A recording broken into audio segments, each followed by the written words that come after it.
Pastor's Comments column by Pastor Daniel E. Lundmark of Northampton Assembly of God for the week of July 14.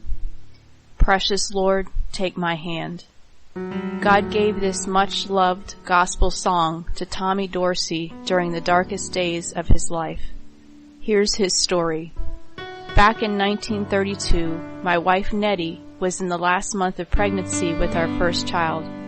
I was to be the featured soloist at a large revival meeting in St. Louis. I didn't want to go, but a lot of people were expecting me. I kissed Nettie goodbye and chugged out of Chicago on Route 66 in our Model A.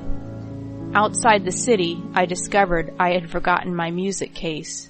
I headed back and found Nettie sleeping peacefully. I hesitated by her bed. Something was strongly telling me to stay, but I shrugged it off and quietly slipped out with my music. The next night, the crowd in St. Louis called on me to sing again and again. A messenger boy ran up with a telegram. Your wife just died. I rushed to a phone and called home. All I heard was, Nettie is dead. When I got back, I learned that Nettie had given birth to a boy. I swung between grief and joy. Yet that night, the baby died. I buried Nettie and our little boy together in the same casket. Then I fell apart. For days, I closeted myself. I felt that God had done me an injustice. Hunched alone those first sad days, I thought of when something kept telling me to stay with Nettie. Was that God? Oh, if I had paid more attention to him.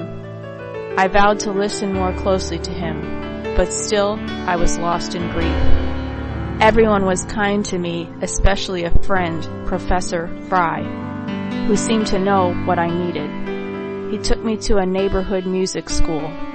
I sat down at the piano and my hands began to browse over the keys.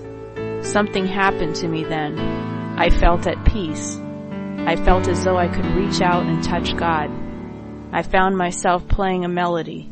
The words just seemed to fall into place. Precious Lord, take my hand. Lead me on. Let me stand. I am tired. I am weak. I am worn. Through the storm, through the night, lead me on to the light. Take my hand, precious Lord, lead me home. The Lord gave me these words and melody. He also healed my spirit. I learned that when we are in our deepest grief, when we feel farthest from God, this is when He is closest and when we are most open to His restoring power.